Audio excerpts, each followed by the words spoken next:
Hi, it's me, the archivist, here again in my room, which is right next to the bathroom, so whatever. But surprisingly, it's very quiet here as opposed to where I was previously. As you remember from my Godzilla review, where I kept looking to the side, that's because there was a bunch of arguing going on downstairs, so it's just like, it's just, if you make your the front room your home base, you can't really complain that there's going to be noise, noise factor.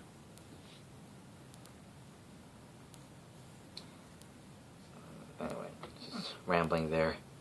Oh, let's shove and get to the review. Alright, so today I will be looking at, see, I got it right this time. Today I will be looking at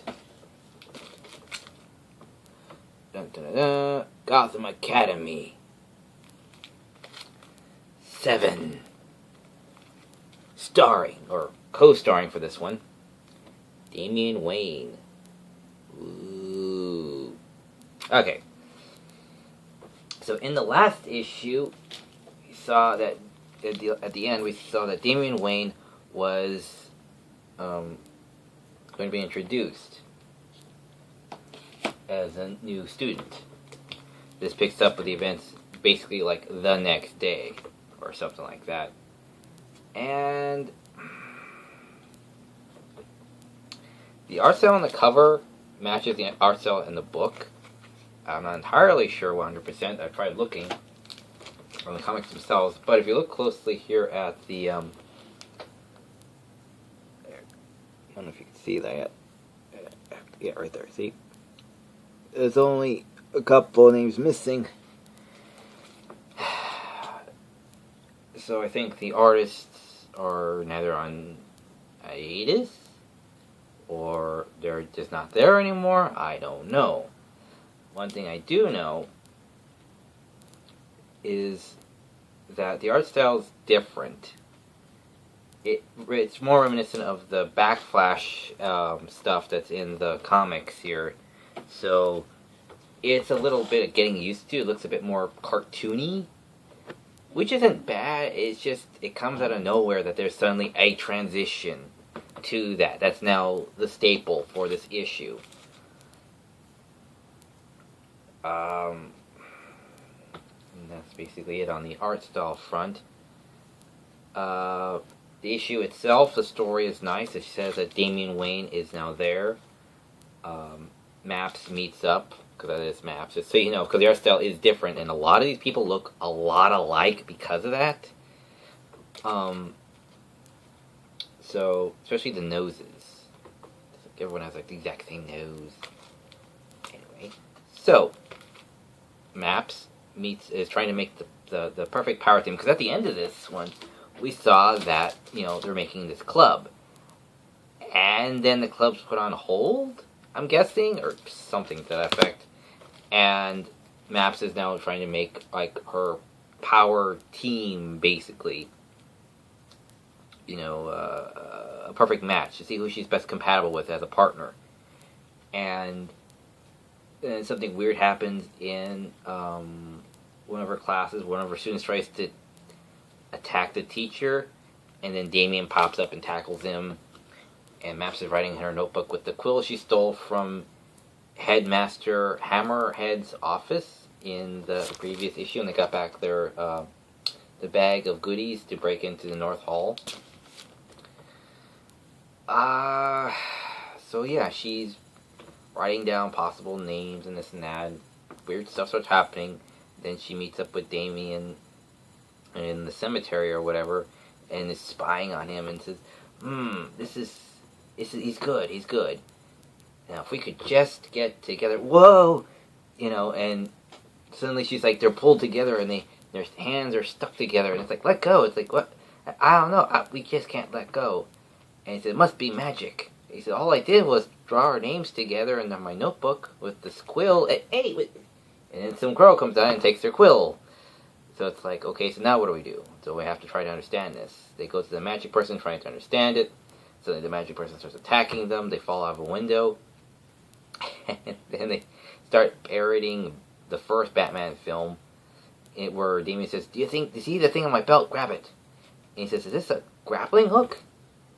And all of a sudden, we go into a fantasy mode,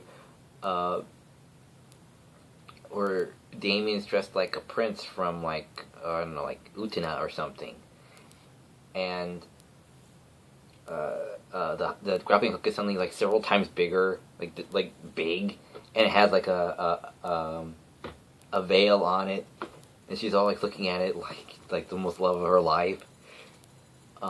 It says, "Oh dear grappling hook, like we'll always be great together," or something like that. And Damien's like, "Hey, snap out of it. We need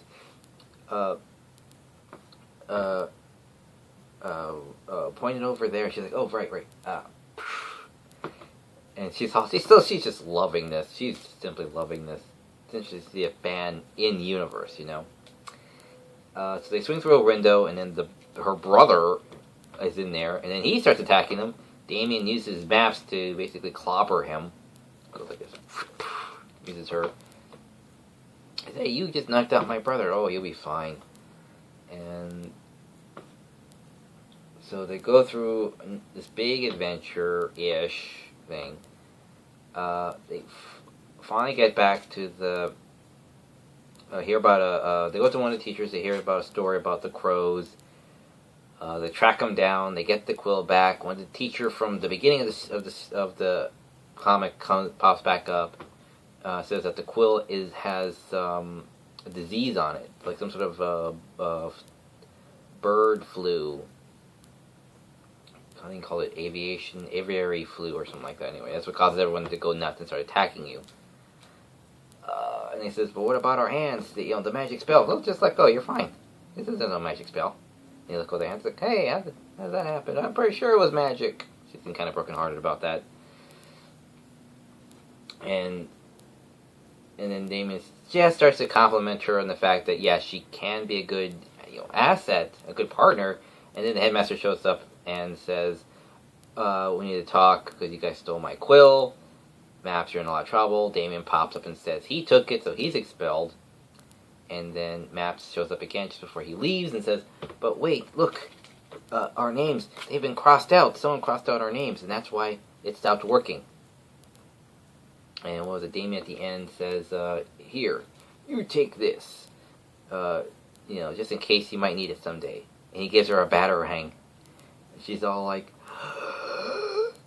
it's like, "Wow, gee, thanks." And the teacher again pops up and says, "Hey," by the younger teacher tells him about the bird weird story thing that doesn't attack them. The only person basically in the story that doesn't attack them, pretty much.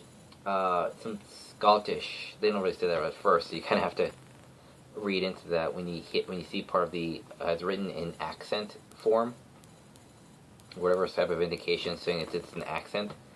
Then you have to. Oh, okay. So everything I've read so far is an accent. It's not an American accent. Okay, good. All right. So, she says, "Maps." By the way, sorry. Back at the beginning, after the tackle and everything, Maps goes to and everything Maps goes to Olive's room to tell him, Olive, something strange happened in class today. And as soon as she gets there, she sees that teacher there. Says, she's not here for the next little while. I'm just gathering up some things. So Olive is absent for this issue with unexplained reasons. And at the end of the issue, that same teacher comes back and says, "Olive, we need to talk.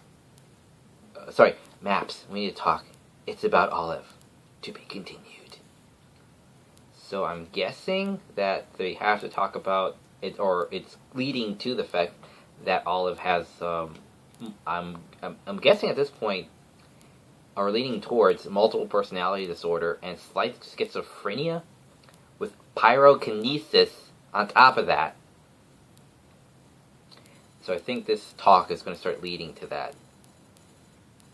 So, yeah. So it turns out Olive isn't magic. She's just a pyrokinetic. Oh boy. But I've never heard of her or her family types. I've heard of Volcana. Was it Pyro? Yeah, it was Volcana. And that's from the Superman animated series. And that's it. Never really heard of any other Firestarters, not to my knowledge. Of course, this is the comics. I'm not going to be keeping up with them. So that's it. So, yeah, other than the art style, which is jarring transition, apparently that's the thing this year, jarring transitions. It's a good story. Damian comes off as still as Damian. Incredibly capable, but socially awkward because he doesn't know what to do. Because he doesn't want to do anything. He doesn't want to make friends. He just wants to do what the mission statement is. That's it. We get some more world building. We see that there are magical items running around or floating around, and people are aware of them. We see. I honestly do wish that Damian would have stayed a little longer. You know, I would like him to have met Maps and them kind of have like a weird duel thing or something. That would have been nice. As it stands, it's still a great issue. I recommend it. There's a lot of good references to the Batman movie, like when they're hanging together. He says, "See that thing on my belt? Grab it. And what if you do? Don't let go." You know. And that's basically been about it. Can't wait for the next installment.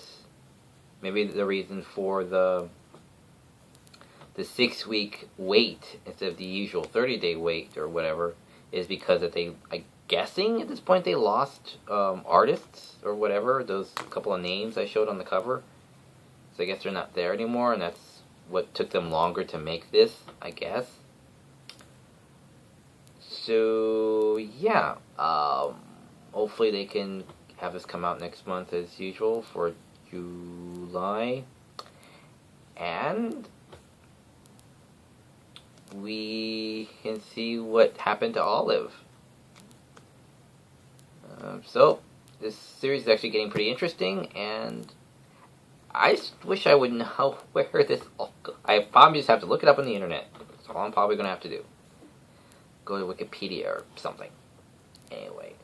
But I just do wish in comic it would explain stuff a little bit more as to how do these characters know each other? You know, how does Batman / Bruce Wayne know about Olive and Olive's mother? I know that, you know, he must have fought her as, you know, as a villain-ish, considering the fact that she went to the Arkham Asylum pretty fast, so I'm pretty sure she didn't last very long as a villain. So I guess he probably met her only once, I'm guessing.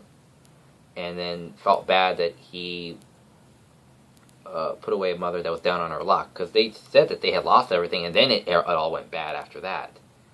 You know, it went bad, then it went badder because it went bad to begin with. So Batman, feeling bad then, I guess, gave all of the scholarship, as he tends to do sometimes. So we might know them that way, but we don't really see that. So it's a bit weird saying that Batman suddenly knows this person. You know. And from how or why or what, you know, it's a little unknown. Anyway. So hopefully we'll see you again in July for issue 8. And as always, well, actually, very soon. See you at the convention. Bye.